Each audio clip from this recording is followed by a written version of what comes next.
Bismillahirrahmanirrahim. Alhamdulillahi rabbil alamin. Wa afdhalus salati wa atammu taslimi ala sayyidina Muhammadin wa ala alihi wa sahbihi ajma'in. Rabbi shrah li sadri wa yassir li amri wahlul 'uqdatam min lisani yafqahu qawli. Subhanaka la ilma lana illa ma 'allamtana innaka antal alimul hakim. Allahumma akhrijna min zulumatil wahmi wa akrimna binuril fahmi waftah alaina bima'rifatil ilmi wa sahhil akhlaqana bil hilm waj'alna mimman yastami'una alqawla fayattabi'una ahsana. Allahumma ati nufusana taqwaha wa zakkiha anta khairu man zakkaha anta waliyuha wa maulaha. Allahumma arinal haqqa haqqan warzuqna ittiba'ah wa arinal batila batilan warzuqna ijtinabah. Allahumma anfa'na bima 'allamtana wa 'allimna ma yanfa'una wa zidna ilman wa huda. Amma ba'd. Alhamdulillah, muslimin, muslimat, hadirin hadirat yang saya hormati. Moga-moga kita semua dirahmati dan diberkati oleh Allah Subhanahu wa taala, dan moga-moga kita semua dikurniakan oleh Allah Subhanahu Wa Taala kefahaman yang baik di dalam urusan agama dan keikhlasan yang menyeluruh di dalam menuju kepada ridha Allah Subhanahu Wa Taala. Alhamdulillah, pagi ini insya-Allah kuliah yang sulung sebagai siri. Sebelum ini kuliah khas. Saya percaya saya buat pembentangan, tetapi ada permintaan daripada Fadil Ustaz Ahmad Rai untuk saya berkuliah secara konsisten, secara mungkin bulanan pada setiap Isnin yang pertama. Jadi oleh kerana bulanan, instead of buat pembentangan, maka kita akan menghuraikan isi kitab. Iaitu kitab yang dipilih adalah kitab Kekeliruan Umat. Kekeliruan Umat, inilah jawapannya. Susunan Al-Fadhil Ustaz Muhadir bin Haji Jul hafizahullah ta'ala wa nafa'ana bihi wa bi'ulumihi fi daraini amin.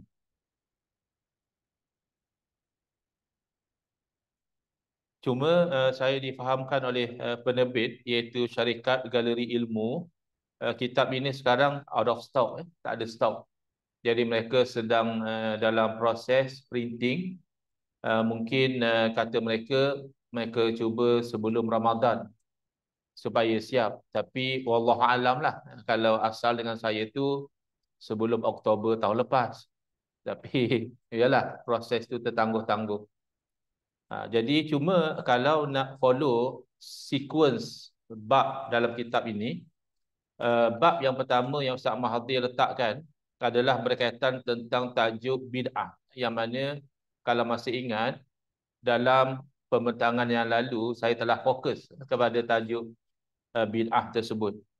Jadi pada hari ini mungkin saya terpaksa langkau, tak ikut sequence, kerana ada permintaan daripada Ustaz Rai, mohon penjelaskan hukum pertama bertahlil, yang kedua bacaan Al-Quran. Saya percaya yang dimaksudkan bacaan Al-Quran di sini adalah bacaan Al-Quran untuk arwah. Kalau baca Al-Quran biasa, takkan tak tahu hukumnya. Semua orang tahu sunat baca Quran. Tapi yang kebelakangan ini ada orang pertikaikan adalah kalau kita baca Quran untuk orang mati. Kata dia Imam Syafi'i tak bagi. Jadi kita terkejut. Kita ingat mazhab Syafi'i. Tiba-tiba dia kata, kamu ni mazhab Syafi'i. Kamu tahu tak baca Quran untuk orang mati tu Imam Syafi'i tak bagi. Kita dah mula kelam kabut.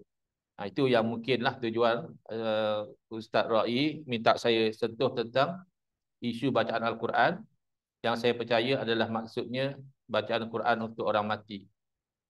Yang ketiga bertalqin. Apa ada orang sekarang dah tak mau talqin lagi. Bahkan mungkin buat wasiat, kata dia kalau saya meninggal jangan talqin. Kalau nak buat pun buat tazkirah saja.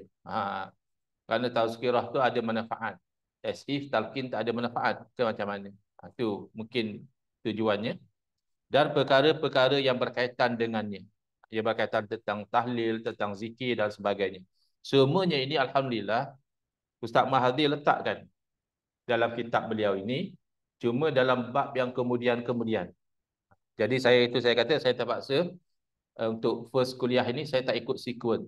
Saya raikan permintaan daripada Ustaz Ahmad Rai untuk menyentuh isu-isu ini terlebih dahulu. Mungkin sebab dengan kedatangan bulan Ramadan ni kan masyarakat kita banyak buat tahlil arwah, buat bacaan Quran untuk diri sendiri, untuk orang mati.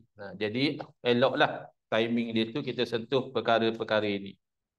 Baik. Saya pergi ke muka surat 203 ya. Tuan-tuan mungkin belum ada kitab ini. Zikir dan bacaan. Ya. Pertama kita nak tengok hukum berzikir secara berjemaah dan hukum berzikir secara menguatkan suara. Kerana biasa bila kita tahlil tu berjemaah lah. Kita tak cerita tentang tahlil seorang-seorang duduk dalam bilik. La ilaha illallah. La ilaha illallah. Ya, itu kita tak cerita yang itu. Orang pun tak komplain. Kita zikir seorang-seorang dalam bilik. Yang selalu mereka pendekaikan adalah zikir ramai-ramai. Kata dia itu bid'ah. Jangan buat zikir ramai-ramai ni. Ini hulu. Ini melampau kata dia. Kemudian dengan suara yang nyaring. Yang itu pun kadang mereka komplain. Mereka kata zikir nyaring ni bid'ah. Ganggu orang nak solat dan sebagainya. Soalan.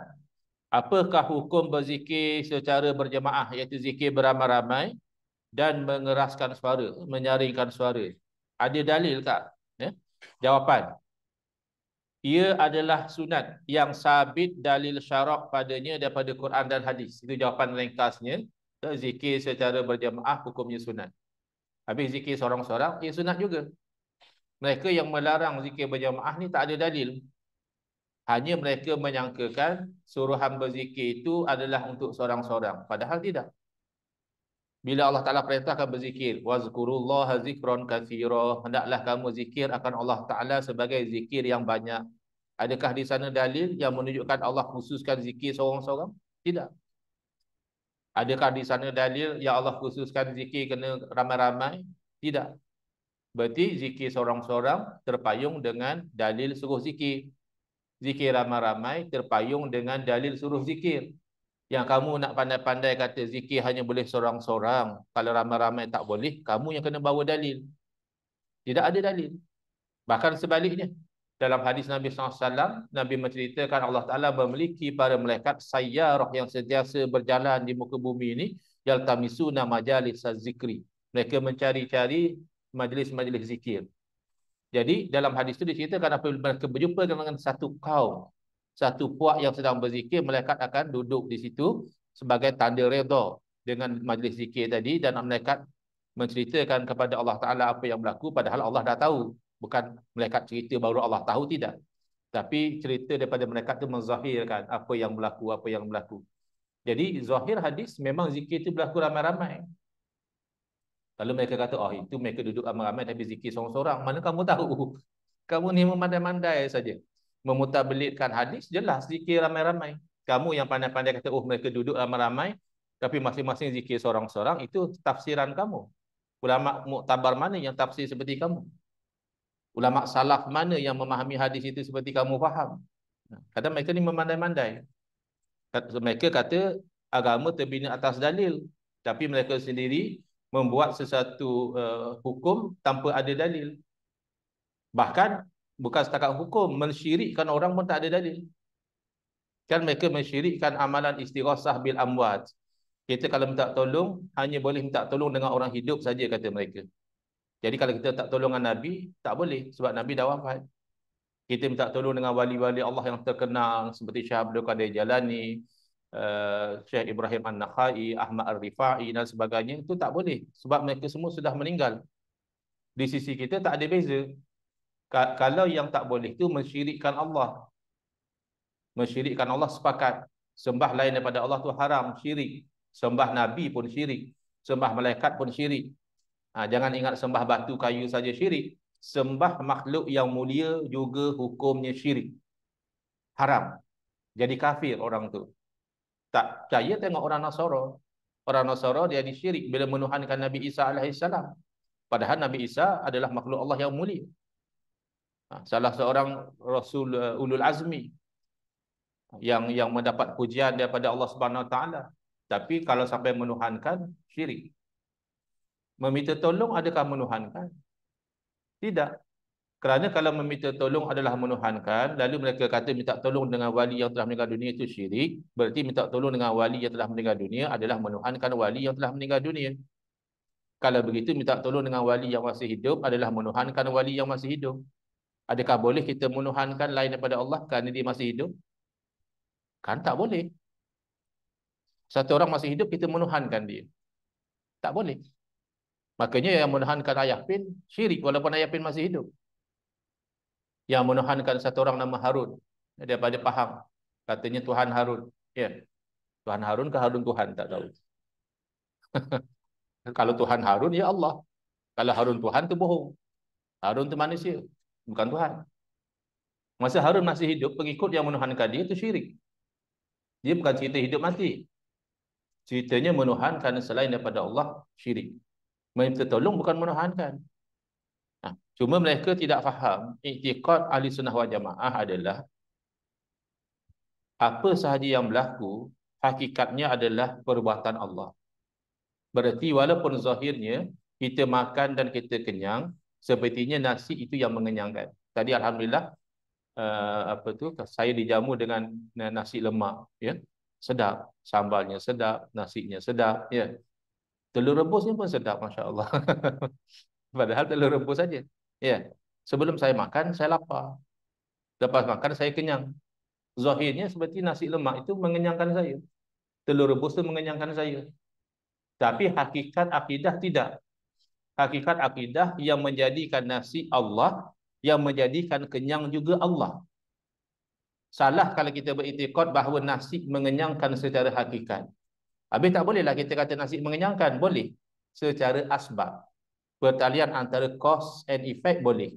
Pertalian antara sesuatu yang berlaku dahulu dengan sesuatu yang consequently follow, yang berlaku kemudian, lalu kita kaitkan antara kedua-duanya sebagai panduan kehidupan, boleh. Bahkan itulah cara syariat. Dari segi hakikat, pisau yang tajam tidak melukakan. Yang melukakan adalah Allah. Tetapi dari segi asbab, kalau seseorang mengambil pisau yang tajam, lalu dia menikam kepada kawan dia, luka perut hamba Allah tu, masuk ICU. Lalu orang ini dicas di mahkamah. Didakwa di mahkamah kerana mendatangkan kecederaan parah kepada orang lain. Lalu dia kata, yang Arif, saya tidak boleh dihukum kerana yang melukakan adalah Allah, bukan saya. Bukan pisau. Allah yang melukakan. Mahkamah tak terima. Kerana dalam bab syariat, kita ambil kira cause and effect. Yang kita cerita pisau tidak melukakan tu hakikat. Itu tauhid. Jadi kena faham. Dalam domain fiqh dia ambil kira sebab dan musabab. Dalam domain hakikat kita kena ingat yang menjadikan segala sesuatu adalah Allah. Sekira-kira kalau Allah kehendaki pisau yang tajam tidak melukakan. Sebagaimana yang mungkin berlaku kepada sebahagian orang atas jalan karamah misalnya wali Allah. Mungkin juga atas jalan sihir.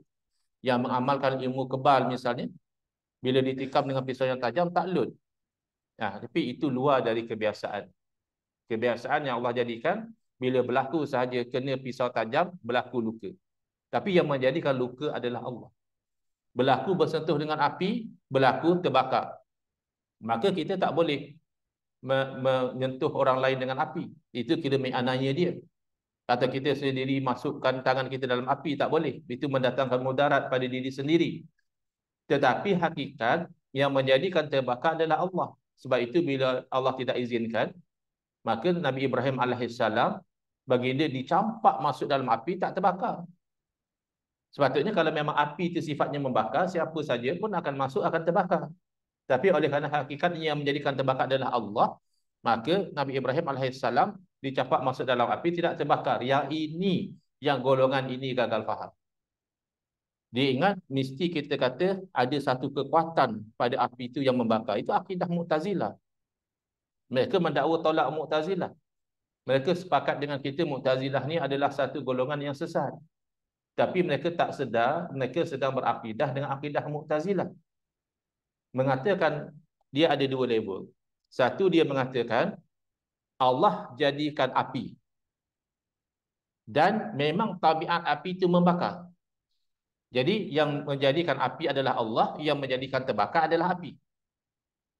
Ini sepakat para ulama mengatakan akidah macam ini kufur. Karena syirik. Ada dua kuasa. Satu kuasa Allah ciptakan api, satu kuasa api menjadikan terbakar. Ini tidak ada khilaf. Ulama ahli sunnah wal jamaah mengatakan akidah macam ni kufur. Tapi ada level yang kedua. Ini level Mu'tazilah. Yang tadi tu Qadariyah. Level Mu'tazilah, tak apa. Tuan-tuan tak hafal satu Qadariyah Mu'tazilah. Tak apa. Kita bukan peringkat menghafal. Ya.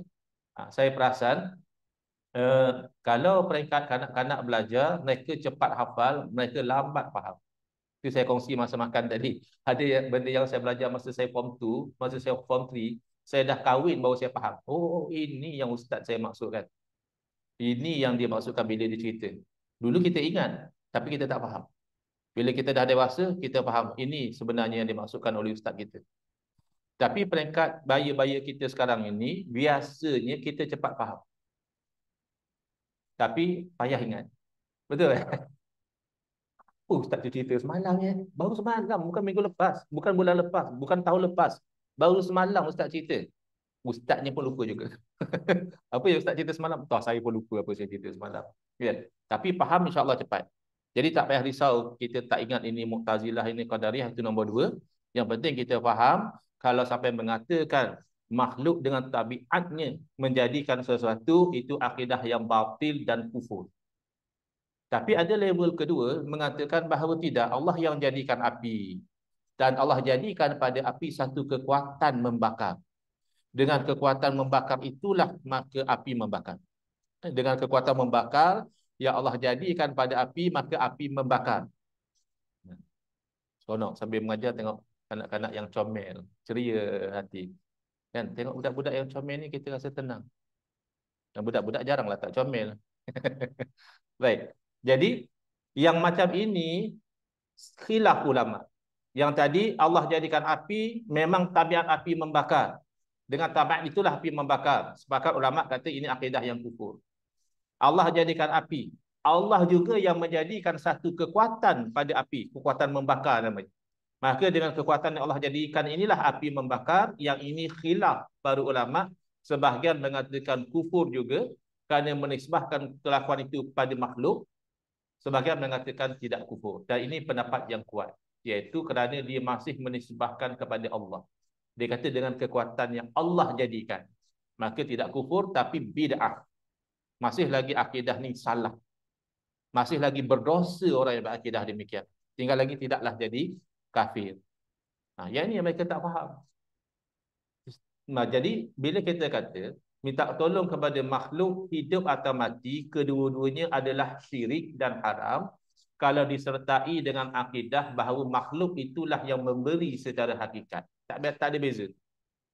Sebab itu orang yang minta tolong ayah Pin dalam keadaan dia itu pengikut ayah Pin dan ayah Pin masih hidup, syirik. Kerana dia meminta dengan keyakinan memang ayah Pin yang beri. Sebab bagi dia ayah Pin itu Tuhan. Maka tak ada beza ayah Pin hidup atau mati, perbuatan orang itu syirik. Sementara minta tolong kepada makhluk hidup atau mati dengan iktikad bahawa makhluk sebenarnya tidak boleh memberi apa-apa, hanya Allah yang memberi, itu tidak syirik. Itu yang mereka tak boleh faham. Oh, kalau macam itu, bolehlah kita minta tolong dengan pokok. Pula, hampir kat pokok pula. Habis, pokok dengan wali Allah ni sama.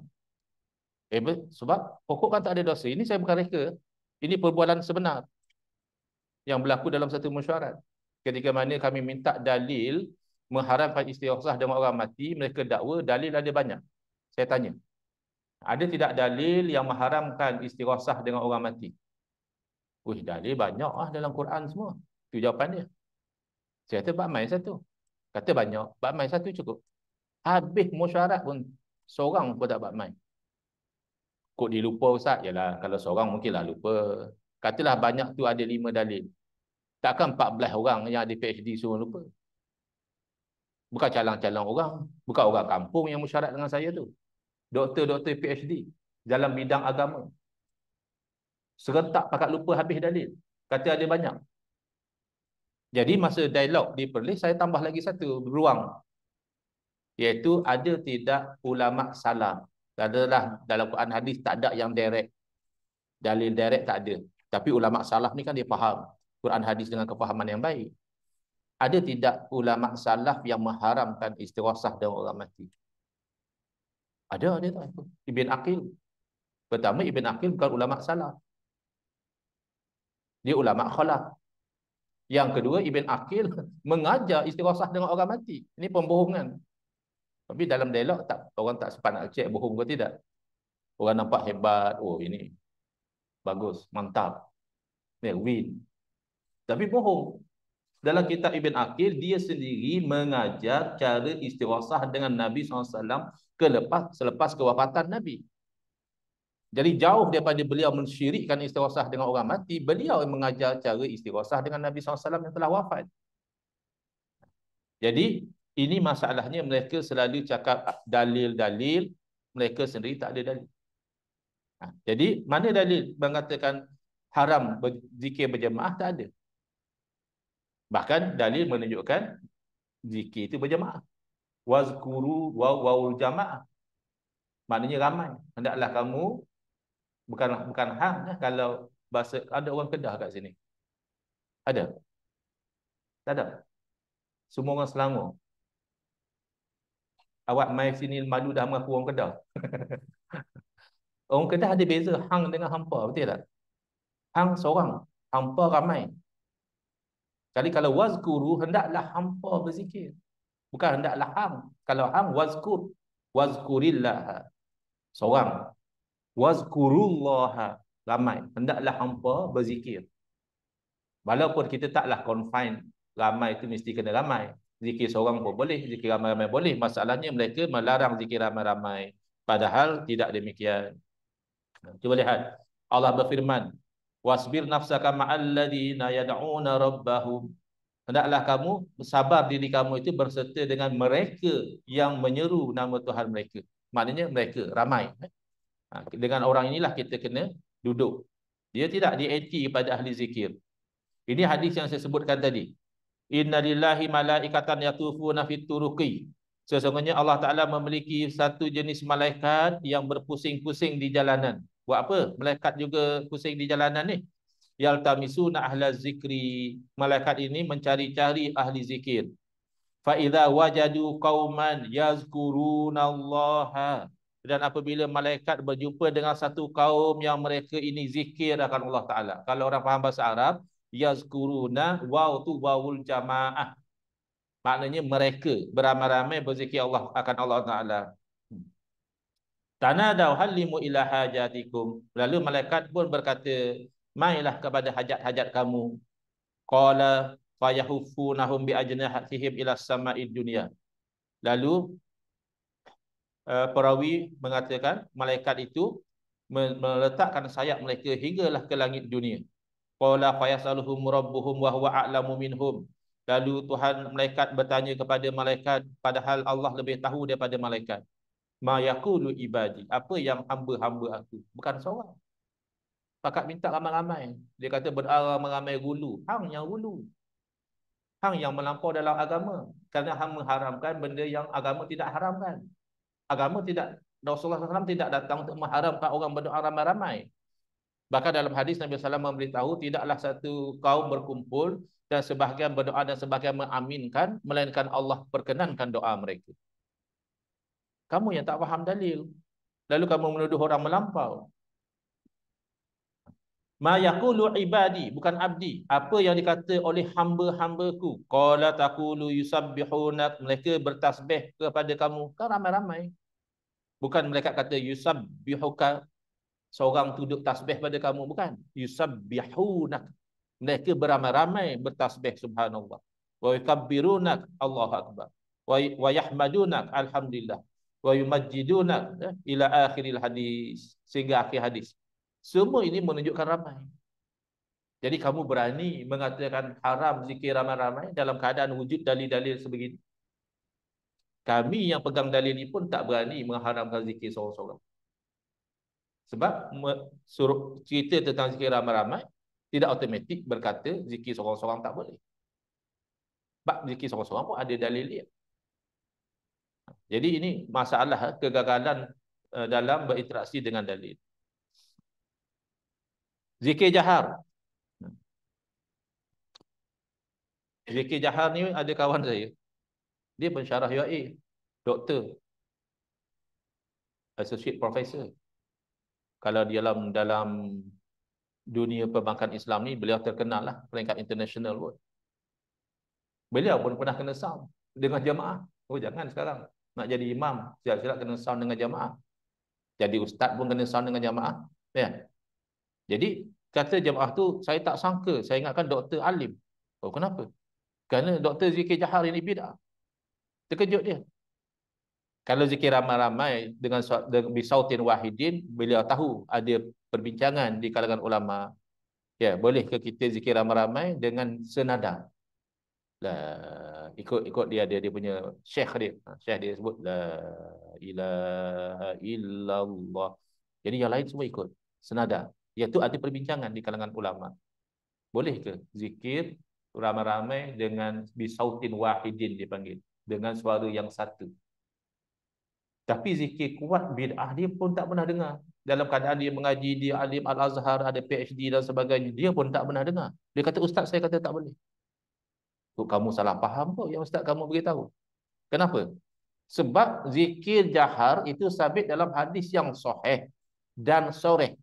Hadis itu sahih dan makna hadis itu jelas, tidak ada keraguan. Apa hadisnya? Riwayat Bukhari Muslim. Rahmu sauti bizikri. Ni dengar ni, golongan-golongan yang anti kepada zikir nyaring. Jangan memandai-mandai dalam bab agama. Kamu kata hadis sahih, hadis sahih. Oh, sahih tu mesti sebut dengan betul, tuan-tuan. Macam kita hadis sahih tak komen. Hadis sahih. Tu hadis sahih. Sahih lah ni Bukhari Muslim. Anak sahih apa lagi? Baik. Raf'us sauti bi zikri hina yansarifun nasu minal maktubati kana ala ahdin nabiyyi sallallahu alaihi wasallam. Menyaringkan suara dengan berzikir ketika mana manusia selesai menunaikan solat fardu, itu berlaku di zaman Nabi sallallahu alaihi wasallam. Sebab tu saya kata sahih dan soreh. Ada kalanya hadis tu sahih tapi maknanya tak berapa jelas. Apa makna sebenar hadis ni? Ini tak jelas ke? Jelas. Meninggikan suara, menyaringkan suara. Menyaringkan suara buat apa? Berzikir. Bila? Selesai solat fardu. Bila berlaku? Pada zaman Nabi sallallahu alaihi wasallam. Bid'ah tang mana? Mai mana bid'ahnya tu? Dah berlaku zaman Nabi sallallahu alaihi wasallam. Sahabat duk buat hal lebih pandai agama pada sahabat Nabi. Oh, tapi satgi ganggu orang solat masbuk. Tu cerita lain. Kita ganggu orang solat ni, hang baca Quran pun tak boleh. Nyaring sangat sampai ganggu orang solat. Jangan kata ganggu orang solat, ganggu orang tidur pun tak boleh. Ada hamba Allah tu musafir, penat, dia mai kupang tidur kat masjid. Kita punya nyaring berzikir sampai dia nak tidur pun tak boleh. Pun tak boleh. Kalau kita fiqh sebut. Jangan kita punya nyaring berzikir tu sampai ganggu orang solat atau orang yang sedang berehat, orang sedang tidur. Sebab Islam bukan hanya ra'i orang ibadah. Orang berehat juga Islam lain. Tapi kita kena kejut lah dia solat. Tu cerita lain. Dia tidur sampai tak solat, tak boleh. Kita kejut, bang bangun bang. Bang tak solat lagi ni. Nak habis waktu ni, bangun. Tu lain. Dia mungkin dah solat, lepas tu dia sambung tidur pasal dia penat. Kita nak berzikir, nyaring boleh. Tapi nyaringnya tu tidak sampai mengganggu orang. Itu perkiraan yang lain. Tapi semata-mata kamu mengatakan zikir nyaring itu bid'ah, itu bercanggah dengan hadis yang sahih. Bercanggah dengan fatwa para ulama. Ulama memang ada bincang mana lebih afdal, zikir nyaring atau zikir secara perlahan. Itu perbincangan afdaliyah. Bila afdal, makna dua-dua baik. Ke salah satu baik kita tanya afdal juga. Mana lebih afdal? Minum arak ke minum air zam-zam? La ilaha illallah. Mana ada cerita minum arak tu haram? Nah, kalau nak tanya mana lebih afdal, minum air yang kita doa ke minum air zam-zam? Tu kan ada jalan. Sebab dua-dua tu bagus.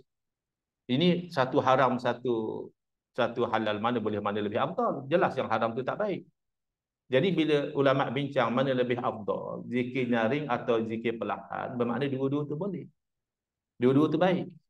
Dan sebahagian dia tidak umum. Sebahagian ulama dia kata tengok. Kalau orang tu jenis yang kalau dia zikir perlahan dia mengantuk. Lebih baik dia zikir nyaring, hilangkan mengantuk. Tapi kalau orang tu zikir nyaring, dia boleh datang riak, dia boleh datang asu, nanti orang dengar aku ahli zikir, maka lebih baik dia zikir perlahan. Jadi ulama tidak jumun mesti zikir nyaring afdal, mesti zikir perlahan afdal, tidak. Tengok keadaan. Kan ada orang kalau zikir nyaring dia ada timbul rasa macam, oh, nanti orang sebelah tahu aku zikir. Belum subuh dah zikir baru hang tahu. Ingat aku apa. Tu macam itu elok hang zikir pelan-pelan dah lah. Hang zikir nyaring buat riak je. Ada setengah orang kalau zikir pelan, la ilaha illallah, la la ilaha illallah. Habis elok hang zikir nyaring. Zikir nyaring payah sikit nak lena. Jadi ulama tu dia cermat dalam meletak hukum. Tapi kalau sampai membid'ahkan tu jelas bercanggah dengan hadis yang sahih. Pendapat ulama tentang riwayat daripada Ibn Mas'ud yang kononnya Ibn Mas'ud melarang orang berzikir secara nyaring di masjid. Bila kita kata boleh zikir nyaring di masjid, dia akan bawa, dia kata Ibn Mas'ud pun larang. Pertama, Ibn Mas'ud adalah sahabat Nabi radhiyallahu taala anhu, beliau alim, fatwa-fatwa beliau dihormati, tetapi bila bercanggah fatwa sahabat dengan hadis yang sahih, hadis didahulukan. Itu kaedah dia. Lebih-lebih lagi bila ada pertimbangan yang lain, iaitu dipertikaikan riwayat itu sendiri bahawa ianya tidak benar datang daripada Ibn Mas'ud. Kemudian Ibn Mas'ud radhiyallahu anhu, Abu Wa'il yang meriwayatkan sendiri mengatakan beliau apabila duduk bersama dengan Ibn Mas'ud pasti ada zikrullah dilantunkan. Maknanya terbalik, bukan lagi beliau larang, bahkan beliau seronok dengan adanya zikir-zikir. Jadi ada cara ulama menilai riwayat tentang apa yang dikatakan daripada sahabat Nabi sallallahu alaihi wasallam. Okey, selesai. Bab zikir nyaring selesai. Tapi saya bukan apa, saya tak berkenan depa ni zikir duk hinggut sana hinggut sini macam menari lah pula. Hang yang tak berkenan. Habis sahabat berkenan ke tak?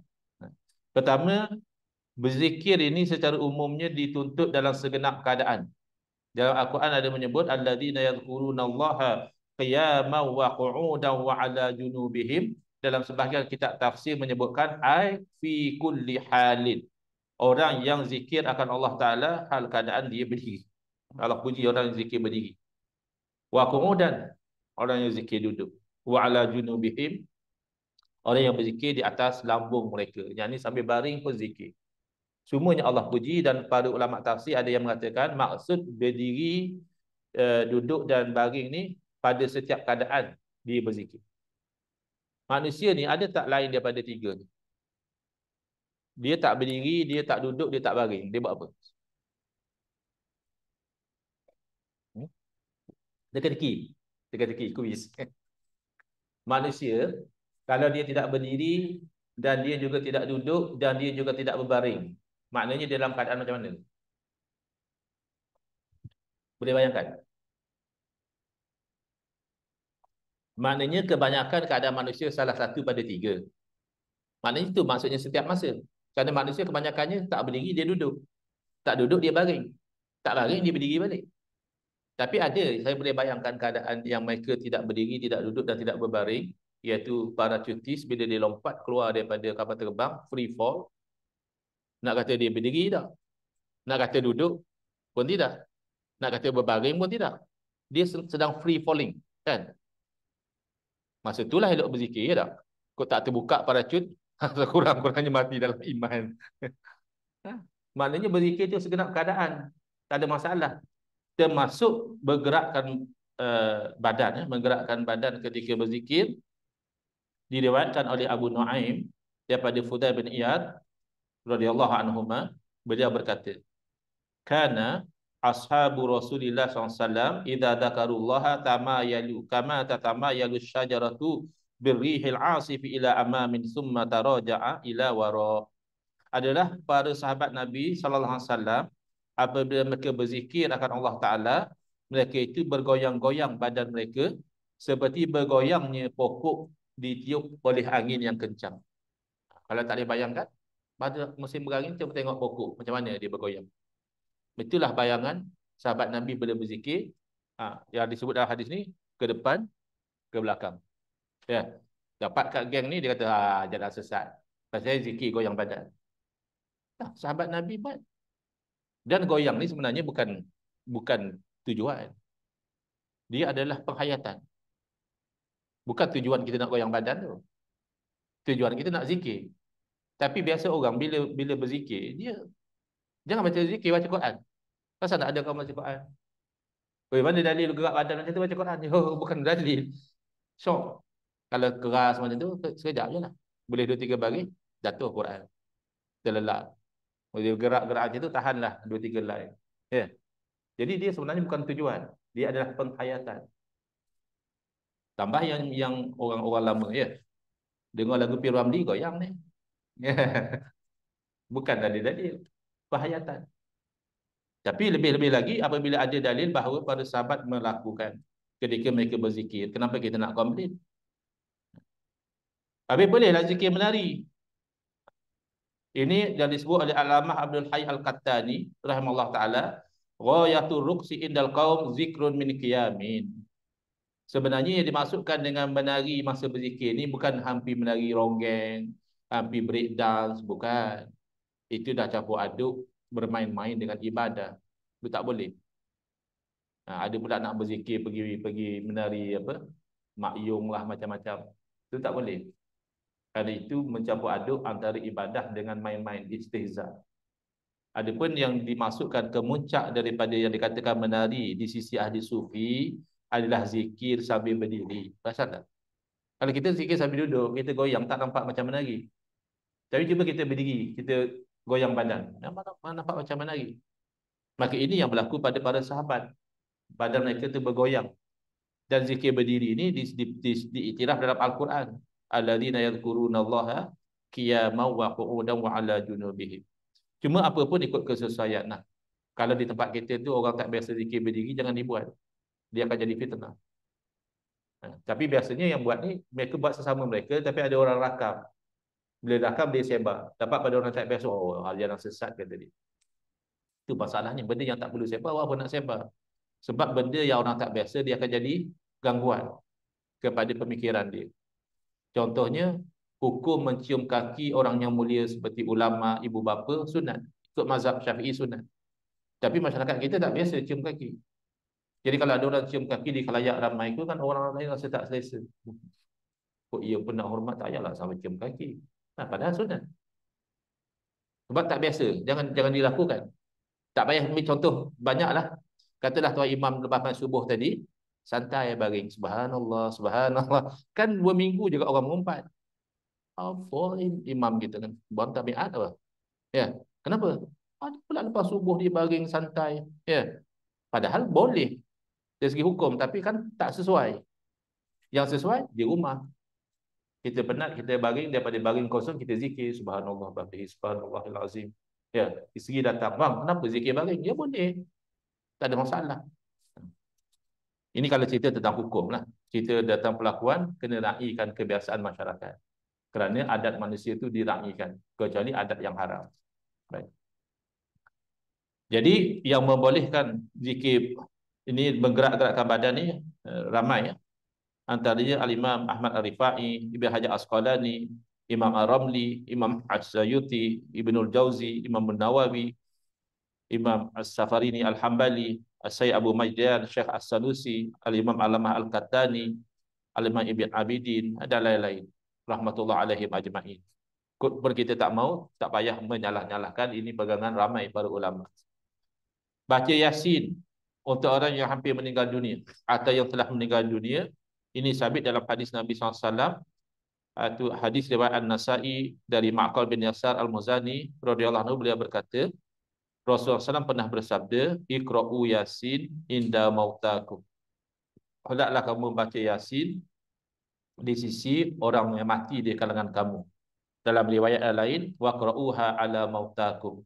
Bacalah Yasin ke atas orang yang mati di kalangan kamu. Jadi mauta di sini boleh bermakna orang yang telah mati, boleh bermakna orang yang hampir mati. Jadi mereka masalahnya, mereka menyempitkan kepada orang yang hampir mati saja. Kalau orang nak mati boleh baca Yasin. Tapi kalau dah mati tak ada maknanya. Lah, Zahir hadis yang dah mati. Yang akan mati itu adalah meluaskan makna zahir. Mautakum asalnya mati, orang mati. Tapi orang yang hampir mati pun boleh dianggap orang mati juga. Berdasarkan hadis yang lain yang Nabi sallallahu alaihi wasallam laqinu mautakum. Talqinkan orang yang hampir mati di kalangan kamu supaya dia mengucap. Talqin maksudnya kita kata dia la ilaha illallah supaya dia ikut. Itu maksud talqin di situ. Talqin yang satu lagi yang di kuburan tu ada cerita lain. Yang talqin masa nak mati itu adalah talqin kalimah tauhid. Ajar dia sebut la ilaha illallah. Selesai. Ini yang mungkin Ustaz Ra'i minta kita bincang, iaitu kenduri tahlil. Tahlil dengan erti kata sebut la ilaha illallah, saya percaya tak ada orang bangkang. Kalau ada teruk sangat. Itu kan kalimah tauhid. Orang tu nak sebut la ilaha illallah, la ilaha illallah, takkan kamu nak larang. Tapi yang dimaksudkan tahlil di sini adalah tahlil arwah. Ya, yang ni ada orang bangkang. Ada banyak sebab mereka bangkang. Sebahagian kerana makannya tu, jamuannya tu. Jamuan tu mereka komplain kerana tak ikut sunnah, kata dia. Yang kedua adalah tahlil tu sendiri. Yang duk berzikir itu sendiri ada yang komplain juga. Kerana kata dia tak sampai. Tak payahlah tahlil-tahlil, tak sampai pada orang mati. Ya, doa ni semua ni tak sampai. Kalau nak sampai tu anak dia sendiri doa okey. Orang lain doa tak sampai.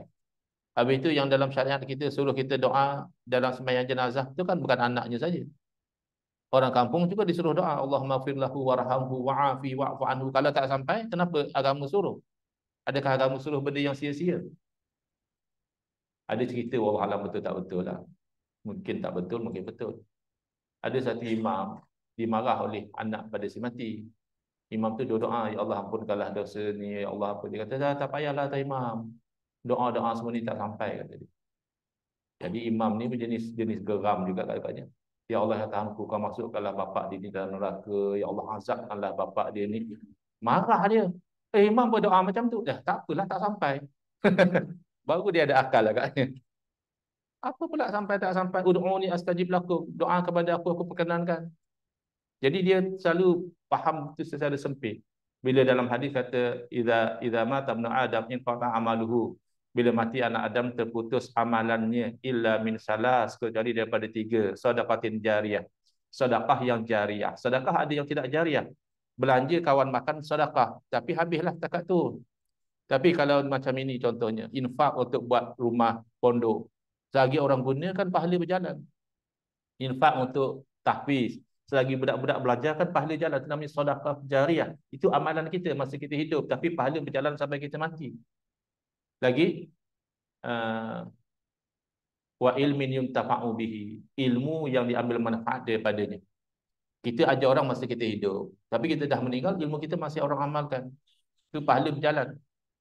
Dan yang ketiga waladin solihin yad'u lahu, dan anak yang soleh yang berdoa untuk dia. Itu anak soleh itu amalan kita. Mana suami isteri tu masa bersama tu dah berdoa.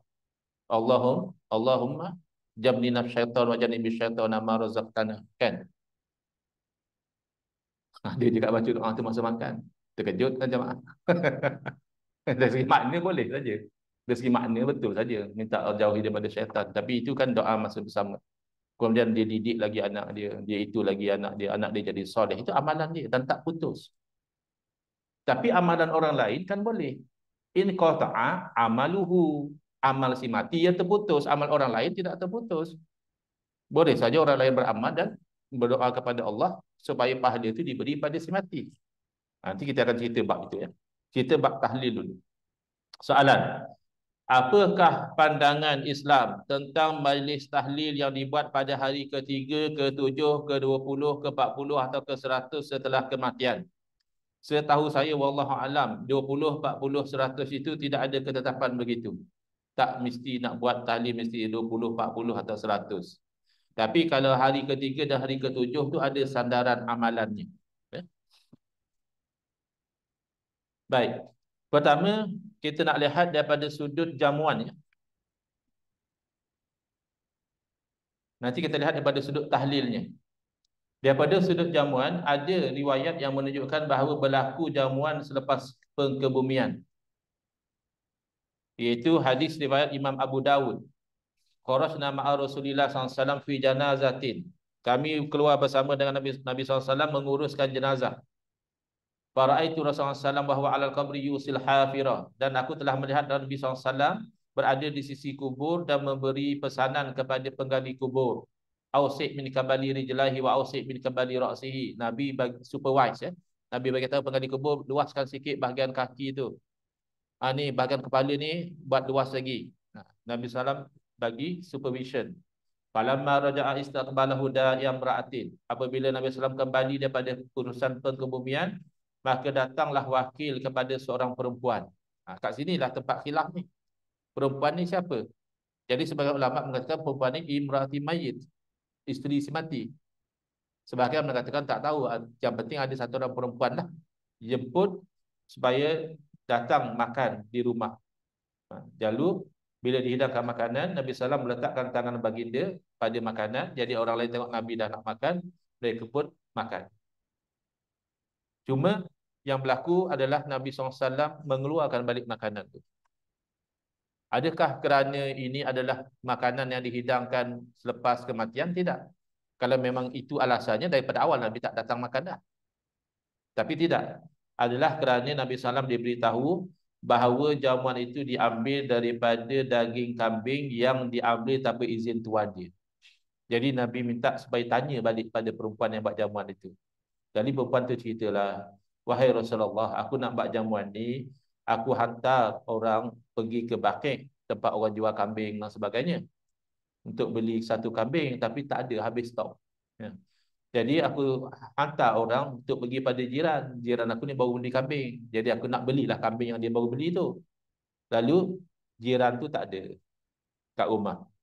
Bila jirannya tak ada, isterinya fikir-fikir, tak apalah, tak apalah. Ambil lah. Padahal isteri itu bukan tuan. Jadi izin daripada bukan tuan tak jadi. Oleh kerana itulah Nabi SAW keluarkan balik. Kerana itu diambil tanpa izin tuan. Habis membazir lah. Membazirlah, ni masakan dah buat. Nabi kata bagilah masakan ini kepada tawanan. Sebab mereka orang kafir. Tawanan perang kan orang kafir. Jadi mereka juga perlu makan. Dan mereka tak ada masalah makan makanan yang tidak diambil dengan izin tuannya. Daripada membazir, Nabi kata bagi makan kepada tahanan perang. Begitu. Yang penting daripada kejadian ini terbukti bahawa jamuan yang dilakukan selepas kematian Nabi tidak tolak. Yang berlaku itu hanya oleh kerana kambing itu tidak dibeli mengikut izin tuan dia sahaja. Kalau pun orang kata ini bukan perempuan, maksudnya isteri si mati, tidak sampai membatalkan ijtihad ulama yang mengatakan perempuan dalam hadis ini adalah isteri si mati. Baik. Tapi tidakkah dalam sunnah kita yang sepatutnya buat makanan untuk keluarga si mati? Kan kalau keluarga si mati buat makanan tu terbalik. Jawapan, buat makanan untuk keluarga si mati itu memang betul sunnah. Itu memang sunnah. Ya. Maknanya kalau ada di kalangan jiran-jiran kita yang kematian ahli keluarga, eloknya kita hantar makanan ke rumah dia. Kenapa? Hikmahnya meringankan beban dia. Kerana biasanya keluarga si mati sama ada dia sibuk atau dia sedih. Atau kedua-dua sekali. Jadi kedua-dua ni menghalang daripada mereka menguruskan urusan makanan. Orang tengah sibuk tak sempat nak masak, orang tengah sedih tak ada mood nak masak. Tiba-tiba jiran tolong bawa makanan, kan itu membantu dia. Dan itulah yang Nabi SAW cadangkan ketika sepupu baginda Sayyidina Ja'far bin Abi Talib radhiyallahu anhu mati syahid. Dalam peperangan di Mu'tah mati syahid, Nabi SAW berpesan, ij'alu li ali Ja'farin ta'ama. Buatlah makanan untuk keluarga Ja'far. Kerana mereka ni dah sibuk dengan urusan pengkebumian. Jadi, buat makanan untuk keluarga si mati itu betul sunnah. Tapi adakah bererti kalau keluarga si mati secara sukarela, bukan dipaksa, paksa tak boleh. Bila nak buat kenduri ni, keluarga mak hang mati tak buat kenduri pun tak boleh. Jangan macam itu. Tak, dia secara sukarela. Dia nak buat. Dan dia guna duit dia sendiri, bukan guna duit haram, duit anak yatim ke apa, tak ada. Maka tidak ada larangan, bahkan tergolong di dalam dalil umum it'amut ta'am, jamulah makanan. Lebih-lebih lagi kalau yang buat tu dia faham, dia awal-awal sudah niat bahawa makanan yang saya buat jamu orang ni sedekah bagi pihak si mati. Dia dah niat ni jam makanan ni sedekah bagi pihak arwah. Yang itu ijma' ulama jadi. Yang ada perbincangan nanti adalah bacaan. Baca Quran untuk si mati. Sampai ke tak sampai. Itu ada perbincangan. Tapi kalau sedekah bagi pihak si mati, tidak ada khilaf di kalangan ulama, memang jadi pahala itu untuk si mati. Jadi siapa nak buat tahlil arwah, dia kena faham konsep sedekah bagi pihak si mati, yang itu tidak ada khilaf. Selesai. Baik. Apa dalil hari itu? Sebagaimana saya sebutkan tadi, kalau dari segi 3 hari dan juga 7 hari ada sandaran. Yang lain, wallahu alam. Kalau tak ada dalil, maknanya itu adat. Ya, kalau tak ada dalil, maknanya 20 hari, 40 hari itu adat. Bila adat, tak mesti ikutlah. Kalau nak buat, silakan. Tak nak buat pun boleh saja hari ke 30 misalnya. Hari yang ke 80 misalnya. Ikut convenient lah. Bila orang senang nak datang, bila keluarga senang nak berkumpul. Tapi kalau yang 3 dan 7, ambilannya di sini. Inna Tawusa qala. Sesungguhnya Tawus ada berkata. Tawus ni adalah tabi'in. Tokoh di kalangan tabi'in. Ulama tabi'in. Maknanya anak murid sahabat Nabi lah, senang cerita. Qala innal mauta yuftanuna fi kuburihim sab'an.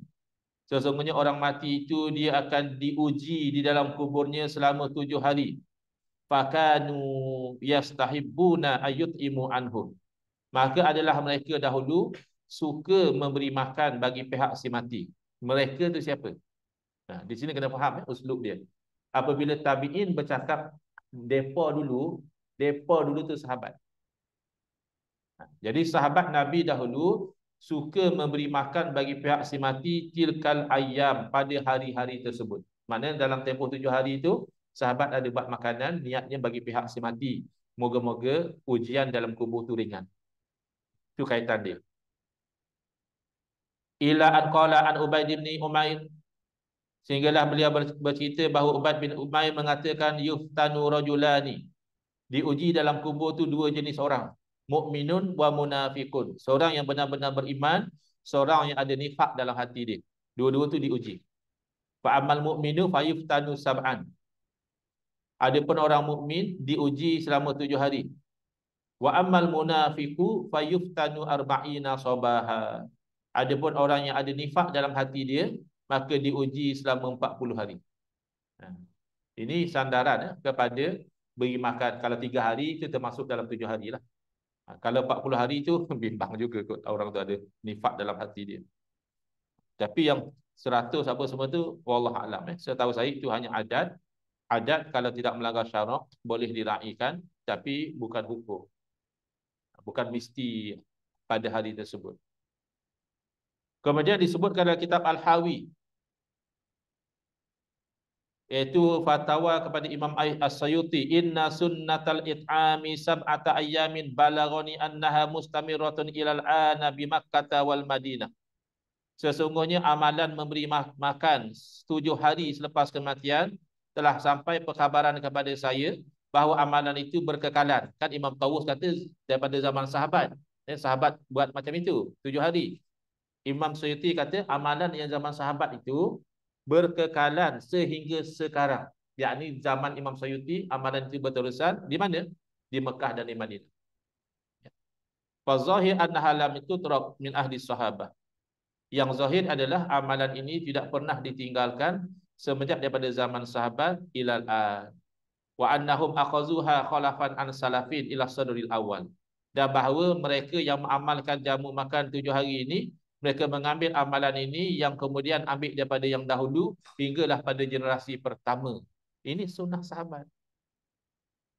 Saya tak nak buat terpulang. Tapi jangan komplain. Kerana yang mengamalkan ada sandaran daripada amalan sahabat Nabi. Tujuannya adalah untuk meringankan ujian orang mati dalam tempoh 7 hari yang disebutkan tadi. Baik.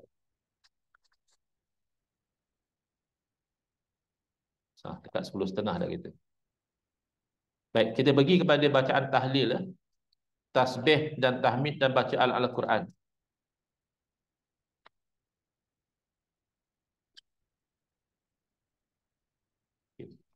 Sebelum dari itu, sunnah Nabi termasuk perkataan baginda. Ada orang kata Nabi tak buat. Tak mesti Nabi buat. Nabi suruh pun cukup. Antara Nabi suruh afshus salam wa atimut ta'am. Hendaklah kamu sebarkan salam dan hendaklah kamu jamu makan. Adakah Nabi SAW khususkan jamu makan atas sebab tertentu? Kan tak ada, terpulang. Maknanya jamu makan kerana naik pangkat boleh, jamu makan kerana masuk rumah baru boleh, jamu makan kerana saja-saja nak jamu boleh, jamu makan kerana maulid Nabi boleh, jamu makan kerana sedekah bagi pihak si mati boleh. Ini termasuk jamu makan. Fatwa Mufti Kerajaan Negeri Johor. Soalan, apa hukum membuat kenduri 3 hari, 7 hari, 14 hari dan 40 hari dan 100 hari di rumah mayat? Ini kena faham konteks dia. Apa pula buat kenduri rumah mayat ni? Nak kena minta izin dengan hospital dulu ke macam mana? Bukan. Rumah mayat yang masuk dalam soalan ini adalah rumah keluarga yang berlaku kematian. Siapa pula nak buat kenduri di rumah mayat sana? Jenuh hospital nak layan. Bukan. Ya? Jadi ini fatwa lama tahun oleh almarhum Said Sheikh Alawi bin Tahir Al-Haddad. Fatwa daripada 36 hingga 61.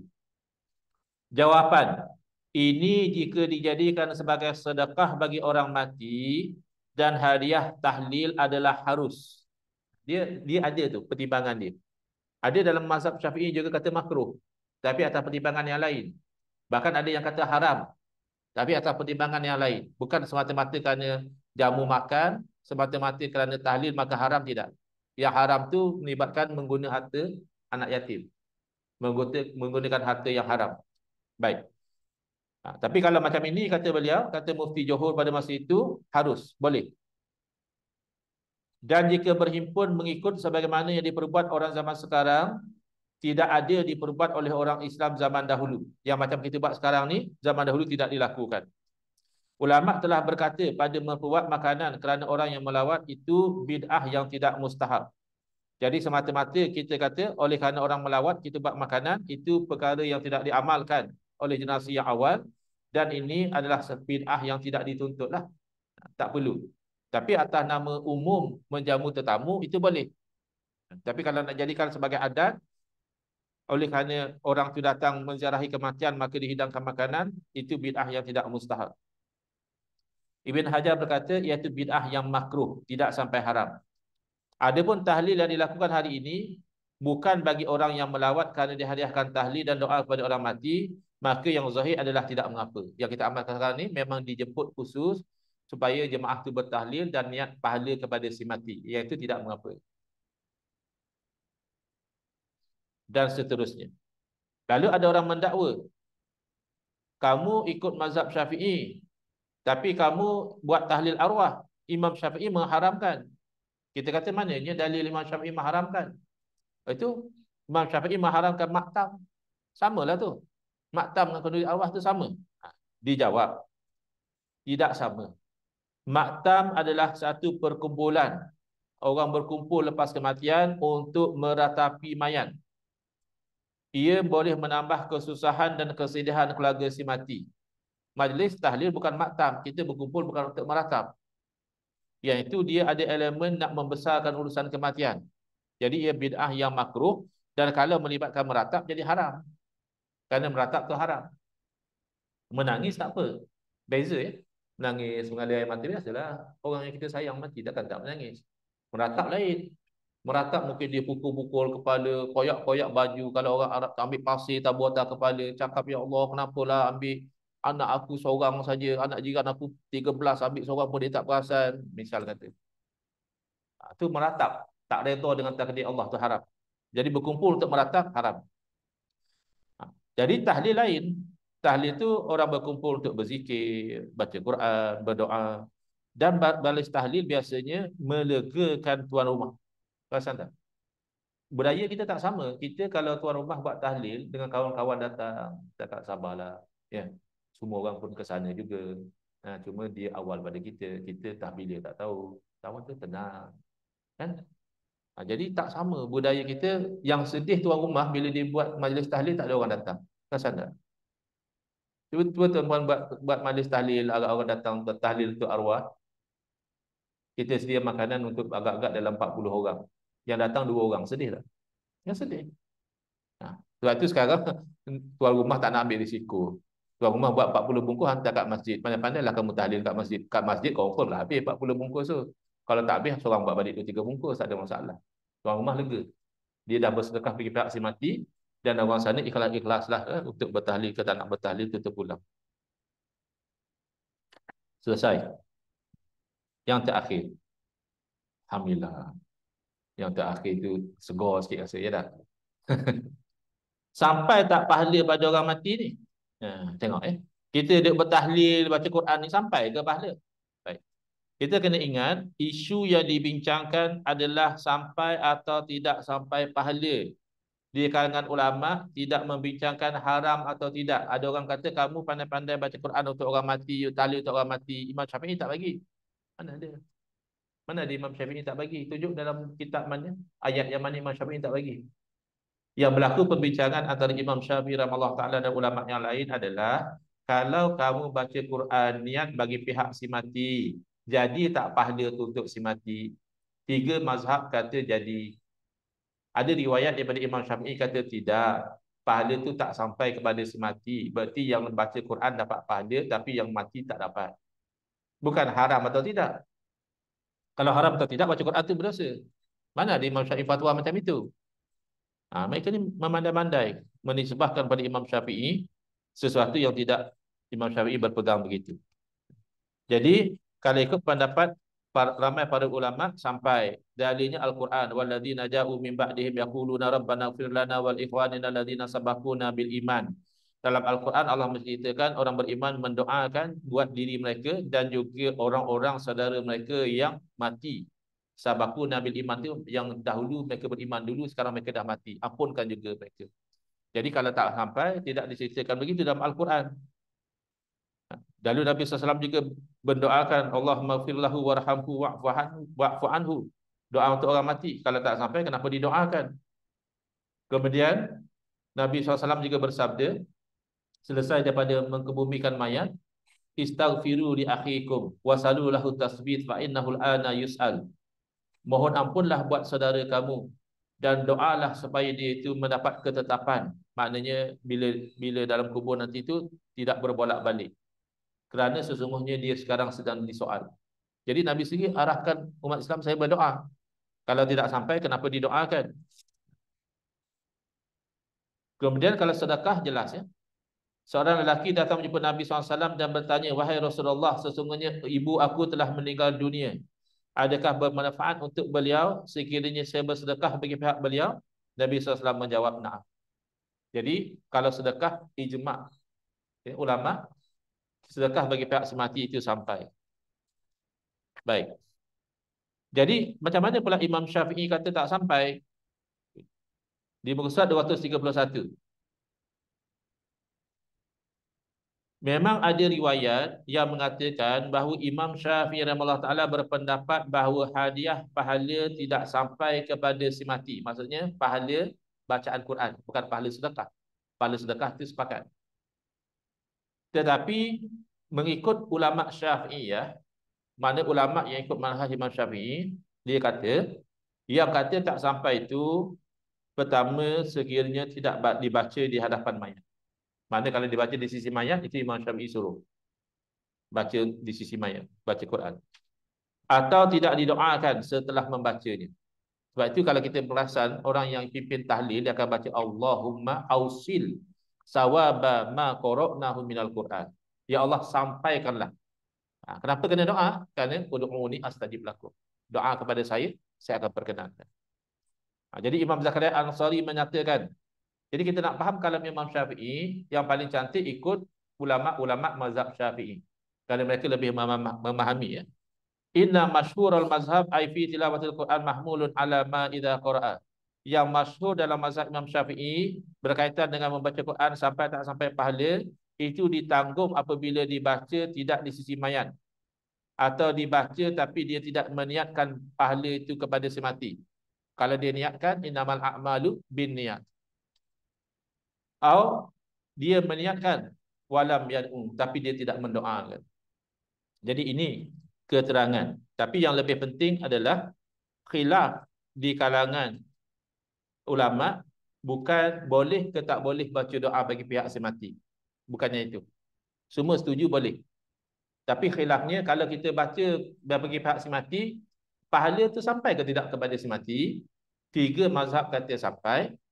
Riwayat daripada Imam Syafi'i kata tak sampai. Itu pun ulama Syafi'i mengatakan tak sampai kalau tidak dibaca di sisi mayat. Yang kedua, kalau tidak diniatkan dan tidak didoakan. Berarti kalau dibaca sisi mayat itu dituntut, dan kalau didoa dan diniatkan itu sampai. Jadi orang yang cermat nak baca tak nak baca. Tuan-puan yang sayang pada anak yang belajar kat overseas. Dah lama dia tak balik Malaysia, baru tu nak kirim makanan. Ada orang kata, ni kalau makanan macam ni tak lepas ni, immigration ni tak bagi. Sebahagian kata, lepas. Dah banyak kali saya hantar. Lepas ke tak lepas? Tak tahulah. Ada yang kata lepas, dia kata tak lepas. Kita sayang anak kita hantar tak? Itulah kita cuba hantar. Kok lepas, Alhamdulillah. Kalau tak lepas pun tak apalah. Kan macam itu. Ni 3 mazhab kata sampai. Satu riwayat kata tak sampai. Itu pun kalau begini, kalau begitu baru tak sampai. Kalau didoakan sampai. Kalau diniatkan sampai. Mana yang lebih baik? Ya, baik kita baca. Kalau tak sampai, dapat pahala untuk kita. Kalau sampai, kita dapat pahala, si mati dapat pahala. Yang kata haram, langsung tak baca. Dia pun tak dapat pahala. Yang mati pun tak dapat pahala. Wallahu alam. Moga-moga apa yang saya sampaikan dan saya huraikan sebenarnya daripada kitab ini Allah jadikan bermanfaat untuk kita semua. Hadza wabillahi taufiq wal hidayah. Wassalamualaikum warahmatullahi wabarakatuh.